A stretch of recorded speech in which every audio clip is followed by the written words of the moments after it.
CM Yogi ತಾಯಿಗೆ ಅವಮಾನ, 83 ಠಾಣೆಗಳಲ್ಲಿ FIR, Maulana ವಿರುದ್ಧ ಭುಗಿಲೆದ್ದ ಇಡೀ ಉತ್ತರ ಪ್ರದೇಶ. ನಮಸ್ಕಾರ ವೀಕ್ಷಕರೇ, ನಮ್ಮ ಭಾರತ ದೇಶದಲ್ಲಿ ತಾಯಿ ಅಂದರೆ ಕೇವಲ ಒಂದು ಸಂಬಂಧವಲ್ಲ, ಅದೊಂದು ದೈವಿಕ ಸ್ಥಾನ. ಎಷ್ಟೇ ದೊಡ್ಡ ಹುದ್ದೆಗಳಲ್ಲಿದ್ದರೂ, ಎಷ್ಟೇ ದೊಡ್ಡ ಅಧಿಕಾರಿಯಾಗಿದ್ದರೂ ಹೆತ್ತ ತಾಯಿಯ ಮುಂದೆ ಪ್ರತಿಯೊಬ್ಬರೂ ತಲೆ ಬಾಗಲೇಬೇಕು. ಆದರೆ ಇಂಥ ಪವಿತ್ರವಾದ ಭಾವನೆ ಇರುವ ದೇಶದಲ್ಲಿ ಒಬ್ಬ ರಾಜ್ಯದ ಮುಖ್ಯಮಂತ್ರಿಯ ಹೆತ್ತ ತಾಯಿಯ ಬಗ್ಗೆ ಅತ್ಯಂತ ಕೀಳಾಗಿ ಅವಹೇಳನಕಾರಿಯಾಗಿ ಮಾತನಾಡಿದರೆ ಆ ರಾಜ್ಯದ ಜನತೆ ಸುಮ್ಮನಿರ್ತಾರಾ? ಖಂಡಿತ ಇಲ್ಲ.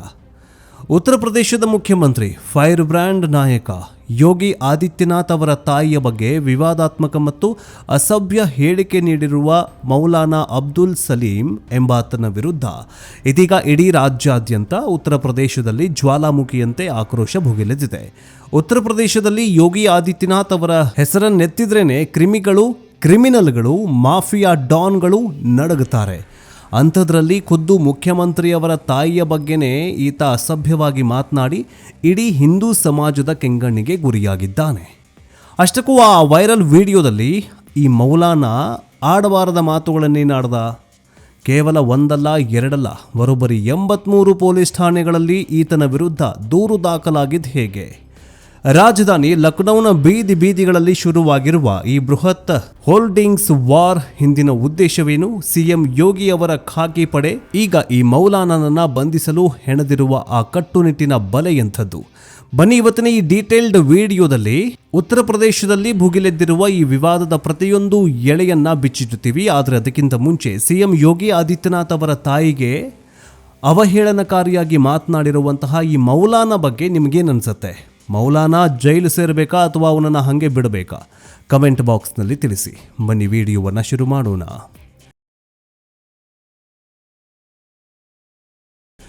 ವೀಕ್ಷಕರೇ, ಬಿಹಾರ ಮೂಲದವನಾಗಿದ್ದಾನೆ ಅಂತ ಹೇಳಲಾಗಿರೋ ಮೌಲಾನಾ ಅಬ್ದುಲ್ಲಾ ಸಲೀಂ ಇತ್ತೀಚೆಗೆ ಸಾರ್ವಜನಿಕ ವೇದಿಕೆಯೊಂದರಲ್ಲಿ ಅಥವಾ ಸಂದರ್ಶನವೊಂದರಲ್ಲಿ ಮಾತನಾಡ್ತಾ ಉತ್ತರ ಪ್ರದೇಶದ ಮುಖ್ಯಮಂತ್ರಿ ಯೋಗಿ ಆದಿತ್ಯನಾಥ್ ಅವರನ್ನು ಟೀಕಿಸುವ ಭರದಲ್ಲಿ ನೇರವಾಗಿ ಅವರ ಹೆತ್ತ ತಾಯಿಯನ್ನೇ ಗುರಿಯಾಗಿಸಿಕೊಂಡು ಅತ್ಯಂತ ಅಸಭ್ಯ ಮತ್ತು ಅವಹೇಳನಕಾರಿಯಾಗಿ ಮಾತನಾಡಿದ್ದಾನೆ. ರಾಜಕೀಯದಲ್ಲಿ ನಾಯಕರ ಪರ ವಿರೋಧ ನೀತಿಗಳ ವಿಮರ್ಶೆ, ಟೀಕೆ ಟಿಪ್ಪಣಿಗಳು ಸರ್ವೇಸಾಮಾನ್ಯ. ಅದು ಪ್ರಜಾಪ್ರಭುತ್ವದ ಒಂದು ಭಾಗ. ಯೋಗಿ ಆದಿತ್ಯನಾಥ್ ಅವರ ಆಡಳಿತವನ್ನು ವಿಮರ್ಶೆ ಮಾಡುವ ಹಕ್ಕು ಎಲ್ರಿಗೂ ಇದೆ. ಆದರೆ ರಾಜಕೀಯಕ್ಕೂ ಮತ್ತು ಸಾರ್ವಜನಿಕ ಜೀವನಕ್ಕೂ ಯಾವುದೇ ಸಂಬಂಧವಿಲ್ಲದ ಮನೆಯಲ್ಲಿರುವ ಒಬ್ಬ ವಯಸ್ಸಾದ ತಾಯಿಯ ಬಗ್ಗೆ ಕೀಳಾಗಿ ಮಾತನಾಡೋದು ಯಾವ ನ್ಯಾಯ ಅನ್ನೋದು ಪ್ರತಿಯೊಬ್ಬರ ಆಕ್ರೋಶಕ್ಕೆ ಕಾರಣವಾಗಿದೆ. ಈ ಮೌಲಾನಾ ಆಡಿದ ಮಾತುಗಳ ವಿಡಿಯೋ ವಾಟ್ಸಪ್, ಎಕ್ಸ್ ಮತ್ತು ಫೇಸ್ಬುಕ್ಗಳಲ್ಲಿ ವೈರಲ್ ಆದ ಬೆನ್ನಲ್ಲೇ ಕೋಟ್ಯಾಂತರ ಜನರ ಭಾವನೆಗಳಿಗೆ ಭಾರಿ ಪೆಟ್ಟು ಬಿದ್ದಿದೆ. ಇದು ಕೇವಲ ಒಬ್ಬ ಮುಖ್ಯಮಂತ್ರಿಯ ತಾಯಿಗೆ ಮಾಡಿದ ಅಪಮಾನವಲ್ಲ, ಬದಲಾಗಿ ಇಡೀ ಮಾತೃಕುಲಕ್ಕೆ ಮಾಡಿದ ಬಹುದೊಡ್ಡ ಅಪಮಾನ ಅಂತ ಸಾಮಾಜಿಕ ಕಾರ್ಯಕರ್ತರು, ಮಹಿಳಾ ಸಂಘಟನೆಗಳು ಮತ್ತು ಸಾರ್ವಜನಿಕರು ತೀವ್ರವಾಗಿ ಕಿಡಿಕಾರ್ತಾಗಿದ್ದಾರೆ. ಒಂದೇ ಒಂದು ವಿಡಿಯೋ ಈಗ ಇಡೀ ಉತ್ತರ ಪ್ರದೇಶದಲ್ಲಿ ಕಿಚ್ಚು ಹಚ್ಚಿದೆ. ವಿಡಿಯೋ ವೈರಲ್ ಆಗ್ತಾ ಇದ್ದಂತೆ ಯೋಗಿ ಆದಿತ್ಯನಾಥ್ ಅವರ ಬೆಂಬಲಿಗರು ಮತ್ತು ಬಿಜೆಪಿ ಕಾರ್ಯಕರ್ತರು ಸಹನೆಯ ಕಟ್ಟೆ ಒಡೆದಿದೆ. ಉತ್ತರ ಪ್ರದೇಶದಲ್ಲಿ ಈಗ ಮೌಲಾನಾ ಅಬ್ದುಲ್ಲಾ ಸಲೀಂ ವಿರುದ್ಧ ಆಕ್ರೋಶ ಮತ್ತು ಅಕ್ಷರಶಃ ಕಾನೂನಿನ ಸಮರವೇ ಆರಂಭವಾಗಿದೆ. ಮೊದಲಿಗೆ ಬಲರಾಂಪುರ ಜಿಲ್ಲೆಯ ಬಿಜೆಪಿ ಜಿಲ್ಲಾಧ್ಯಕ್ಷರು ಮತ್ತು ಸ್ಥಳೀಯ ಮುಖಂಡರು ಒಗ್ಗೂಡಿ ಮೌಲಾನಾ ವಿರುದ್ಧ ಕಠಿಣ ಕಾನೂನು ಕ್ರಮ ಜರುಗಿಸುವಂತೆ ಪೊಲೀಸ್ ಠಾಣೆಗೆ ತೆರಳಿ ಅಧಿಕೃತವಾಗಿ ದೂರು ನೀಡಿದ್ದಾರೆ. ಈ ದೂರಿನ ಆಧಾರದ ಮೇಲೆ ಪೊಲೀಸರು ತಕ್ಷಣವೇ ಆತನ ವಿರುದ್ಧ ಎಫ್ಐಆರ್ ದಾಖಲಿಸಿಕೊಂಡಿದ್ದಾರೆ. ಆದರೆ ವೀಕ್ಷಕರೇ, ಕಥೆ ಇಲ್ಲಿಗೆ ನಿಂತಿಲ್ಲ. ವಿಶೇಷ ಮತ್ತು ಅಚ್ಚರಿಯ ವಿಚಾರ ಏನೆಂದರೆ, ಕೇವಲ ಬಲರಾಂಪುರ ಮಾತ್ರವಲ್ಲ, ಇಡೀ ಉತ್ತರ ಪ್ರದೇಶದ ಮೂಲೆ ಮೂಲೆಯಿಂದ ಈತನ ವಿರುದ್ಧ ದೂರುಗಳ ಸುರಿಮಳೆಯಾಗ್ತಿದೆ. ಲಭ್ಯವಾಗಿರುವ ಮಾಹಿತಿಯ ಪ್ರಕಾರ ಉತ್ತರ ಪ್ರದೇಶದಾದ್ಯಂತ ಬರೋಬ್ಬರಿ 83 ವಿವಿಧ ಪೊಲೀಸ್ ಠಾಣೆಗಳಲ್ಲಿ ಮೌಲಾನಾ ಅಬ್ದುಲ್ಲಾ ಸಲೀಂ ವಿರುದ್ಧ ಸರಣಿ ದೂರುಗಳು ಸಲ್ಲಿಕೆಯಾಗಿವೆ. ಹಿಂದೂ ಸಂಘಟನೆಗಳು, ಬಿಜೆಪಿ ಪದಾಧಿಕಾರಿಗಳು, ವಿದ್ಯಾರ್ಥಿ ಸಂಘಟನೆಗಳ ನಾಯಕರು ಮತ್ತು ಸಾಮಾನ್ಯ ನಾಯಕರು ಗುಂಪಾಗಿ ಪೊಲೀಸ್ ಠಾಣೆಗಳಿಗೆ ತೆರಳಿ ತಾಯಿಗೆ ಅಪಮಾನ ಮಾಡಿದ ಈ ವ್ಯಕ್ತಿಯನ್ನು ಕೂಡಲೇ ಬಂಧಿಸಬೇಕು, ಈತನ ವಿರುದ್ಧ ಅತ್ಯಂತ ಕಠಿಣ ಸೆಕ್ಷನ್ಗಳ ಅಡಿಯಲ್ಲಿ ಪ್ರಕರಣ ದಾಖಲಾಗಬೇಕು ಅಂತ ಪಟ್ಟು ಹಿಡಿದು ಕುಳಿತಿದ್ದಾರೆ. 83 ಠಾಣೆಗಳಲ್ಲಿ ದೂರು ದಾಖಲಾಗಿದೆ ಎಂದರೆ ಆತನ ವಿರುದ್ಧದ ಜನಾಕ್ರೋಶ ಯಾವ ಮಟ್ಟಿಗಿದೆ ಎನ್ನುವುದು ನೀವೇ ಊಹೆ ಮಾಡಿಕೊಳ್ಳಿ. ಕೇವಲ ಪೊಲೀಸ್ ಠಾಣೆಗಳಷ್ಟೇ ಅಲ್ಲ, ಬೀದಿಗಳಲ್ಲೂ ಈಗ ಪ್ರತಿಭಟನೆಯ ಕಾವು ಜೋರಾಗಿದೆ. ಉತ್ತರ ಪ್ರದೇಶದ ರಾಜಧಾನಿ ಲಕ್ನೌ ಈಗ ಅಕ್ಷರಶಃ ಪೋಸ್ಟರ್ ವಾರ್ಗೆ ಸಾಕ್ಷಿಯಾಗಿದೆ. ಲಖನೌನ ಅತ್ಯಂತ ಪ್ರಮುಖ ಮತ್ತು ಜನನಿಬಿಡ ಪ್ರದೇಶವಾಗಿರೋ ಹಜರತ್ಗಂಜ್ ಸೇರಿದಂತೆ ನಗರದ ಮೂಲೆ ಮೂಲೆಗಳಲ್ಲಿ ಬೃಹತ್ ಗಾತ್ರದ ಹೋರ್ಡಿಂಗ್ಸ್ಗಳನ್ನು ಹಾಕಲಾಗಿದೆ. ಈ ಹೋರ್ಡಿಂಗ್ಸ್ಗಳಲ್ಲಿ ಅತ್ಯಂತ ಸ್ಪಷ್ಟವಾಗಿ ಮತ್ತು ಖಡಕ್ಕಾಗಿ ಒಂದು ಸಂದೇಶವನ್ನು ಬರೆಯಲಾಗಿದೆ. ಯೋಗಿಜಿಯ ತಾಯಿಯ ಅಪಮಾನವನ್ನು ಹಿಂದೂ ಸಮಾಜ ಎಂದಿಗೂ ಸಹಿಸುವುದಿಲ್ಲ, ಹೀಗಂತ ಬರಹವನ್ನು ಬರೆಯಲಾಗಿದೆ. ಈ ಬರಹವಿರುವ ಬೃಹತ್ ಬ್ಯಾನರ್ಗಳು ಲಖನೌನ ಬೀದಿಗಳಲ್ಲಿ ರಾರಾಜಿಸುತ್ತಾಗಿದ್ದು ಜನರಲ್ಲಿ ಮತ್ತಷ್ಟು ಜಾಗೃತಿ ಮತ್ತು ಆಕ್ರೋಶವನ್ನು ಹೆಚ್ಚಿಸುತ್ತಾಗಿದೆ. ಇದರ ಜೊತೆಗೆ ಮಾರ್ಚ್ 7ರಂದು ಲಖನೌನ ಪ್ರಸಿದ್ಧ ಅಟಲ್ ಚೌಕ್ನಲ್ಲಿ ನೂರಾರು ಯುವಕರು ಕಾರ್ಯಕರ್ತರು ಒಗ್ಗೂಡಿ ಬೃಹತ್ ಪ್ರತಿಭಟನೆಯನ್ನು ಮಾಡಿದ್ರು. ಮೌಲಾನಾ ಅಬ್ದುಲ್ಲಾ ಸಲೀಂ ವಿರುದ್ಧ ಧಿಕ್ಕಾರದ ಘೋಷಣೆಗಳನ್ನು ಕೂಗಿ ಪ್ರತಿಭಟನಾಕಾರರು ನಡು ರಸ್ತೆಯಲ್ಲಿ ಆತನ ಪ್ರತಿಕೃತಿ ದಹಿಸಿ ತಮ್ಮ ಆಕ್ರೋಶ ಹೊರಹಾಕಿದ್ರು. ತಾಯಿಗೆ ಬೆಲೆ ಕೊಡದ ಇಂತಹ ವ್ಯಕ್ತಿಗಳು ಸಮಾಜದಲ್ಲಿ ಇರೋದಕ್ಕೆ ನಾಲಾಯಕರು, ಈತನಿಗೆ ತಕ್ಕ ಪಾಠ ಕಲಿಸಬೇಕು ಅಂತ ಯುವಕರು ಗುಡುಗಿದ್ದಾರೆ. ವೀಕ್ಷಕರೇ, ಇಡೀ ವಿವಾದದಲ್ಲಿ ನಾವು ಒಂದು ಭಾವನಾತ್ಮಕ ವಿಚಾರವನ್ನು ಗಮನಿಸಲೇಬೇಕು. ಯೋಗಿ ಆದಿತ್ಯನಾಥ್ ಅವರು ಕೇವಲ ಒಬ್ಬ ರಾಜಕಾರಣಿಯಲ್ಲ, ಅವರು ಗೋರಖ್ಪುರ ಮಠದ ಮಹಂತ, ಓರ್ವ ಸನ್ಯಾಸಿ. ಸನ್ಯಾಸತ್ವ ಸ್ವೀಕರಿಸಿದ ನಂತರ ಅವರು ತಮ್ಮ ಕುಟುಂಬದಿಂದ, ಲೌಕಿಕ ಜೀವನದಿಂದ ದೂರ ಉಳಿದವರು.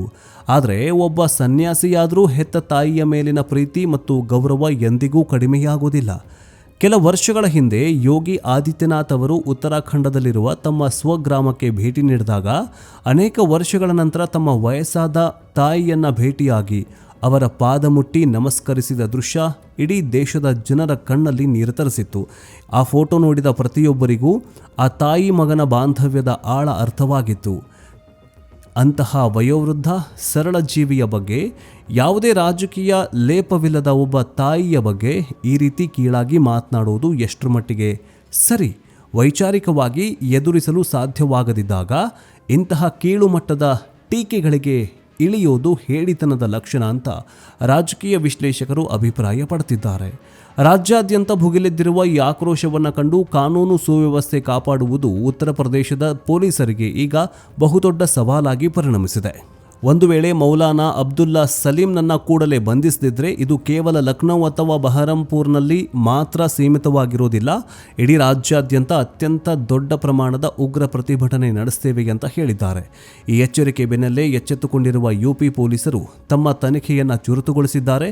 ಸಿಎಂ ಯೋಗಿ ಅವರ ಆಡಳಿತದಲ್ಲಿ ಪೊಲೀಸರು ಎಷ್ಟು ಫಾಸ್ಟ್ ಆಗಿ ಕೆಲಸ ಮಾಡುತ್ತಿದ್ದಾರೆ ಎನ್ನುವುದು ಇಡೀ ದೇಶಕ್ಕೆ ಗೊತ್ತಿರುವ ವಿಚಾರ. ಆರೋಪಿ ಮೌಲಾನಾ ಬಿಹಾರ ಮೂಲದವನಾಗಿರೋದ್ರಿಂದ ಆತನನ್ನು ಪತ್ತೆ ಹಚ್ಚಲು ವಿಶೇಷ ಪೊಲೀಸ್ ತಂಡವನ್ನು ರಚಿಸಲಾಗಿದೆ. ಆತನ ಮೊಬೈಲ್ ಲೊಕೇಶನ್, ಆತ ಎಲ್ಲಿದ್ದಾನೆ, ಯಾರೆಲ್ಲ ಆತನ ಜೊತೆ ಇದ್ದಾರೆ, ಆತನಿಗೆ ಆಶ್ರಯ ಯಾರು ನೀಡಿದ್ದಾರೆ ಎನ್ನೋ ಮಾಹಿತಿಯನ್ನು ಪೊಲೀಸರು ಕಲೆ ಹಾಕ್ತಿದ್ದಾರೆ. ರಾಜ್ಯದ ಶಾಂತಿ ಸುವ್ಯವಸ್ಥೆ ಹದಗೆಡದಂತೆ ನೋಡಿಕೊಳ್ಳುವ ದೃಷ್ಟಿಯಿಂದ ಆದಷ್ಟು ಬೇಗ ಆತನನ್ನು ಹೆಡೆಮುರಿ ಕಟ್ಟಿ ಕಾನೂನಿನ ಮುಂದೆ ನಿಲ್ಲಿಸಲು ಪೊಲೀಸರು ಭಾರೀ ಹುಡುಕಾಟ ನಡೆಸುತ್ತಿದ್ದಾರೆ. ಆತನ ಬಂಧನ ಈಗ ಕೇವಲ ಸಮಯದ ಪ್ರಶ್ನೆಯಾಗಿದೆ. ಒಟ್ಟಾರೆಯಾಗಿ ಹೇಳೋದಾದರೆ ರಾಜಕೀಯ ಅನ್ನೋದು ಸೈದ್ಧಾಂತಿಕವಾಗಿರಬಹುದು, ಅಭಿವೃದ್ಧಿಯ ವಿಚಾರವೇ ಆಗಿರಬಹುದು. ಆದರೆ ರಾಜಕೀಯ ದ್ವೇಷಕ್ಕಾಗಿ ಎದುರಾಳಿಯ ಹೆತ್ತ ತಾಯಿಯನ್ನು ನಿಂದಿಸುವ ಮಟ್ಟಕ್ಕೆ ಇಳಿಯುವುದು ಸಮಾಜದ ಅಧಃಪತನವನ್ನು ತೋರಿಸುತ್ತೆ. ಉತ್ತರ ಪ್ರದೇಶದಲ್ಲಿ ಈಗ ಶುರುವಾಗಿರುವ ಈ ಆಕ್ರೋಶ ಕೇವಲ ಒಬ್ಬ ನಾಯಕನ ಮೇಲಿನ ಅಭಿಮಾನವಲ್ಲ, ಬದಲಾಗಿ ಭಾರತೀಯ ಸಂಸ್ಕೃತಿಯಲ್ಲಿ ತಾಯಿಗೆ ಇರುವ ಪವಿತ್ರ ಸ್ಥಾನವನ್ನು ಉಳಿಸುವ ಹೋರಾಟವಾಗಿದೆ. ಮೌಲಾನಾ ಅಬ್ದುಲ್ಲಾ ಸಲೀಂ ಆತನಿಗೆ ಈಗ ಉರುಳಾಗಿ ಪರಿಣಮಿಸಿದೆ. 83 ಠಾಣೆಗಳಲ್ಲಿ ದಾಖಲಾಗಿರುವ ಕೇಸ್ಗಳಿಂದ ಆತ ಕಾನೂನಿನ ಕುಣಿಕೆಯಿಂದ ತಪ್ಪಿಸಿಕೊಳ್ಳುವುದು ಅಸಾಧ್ಯದ ಮಾತು.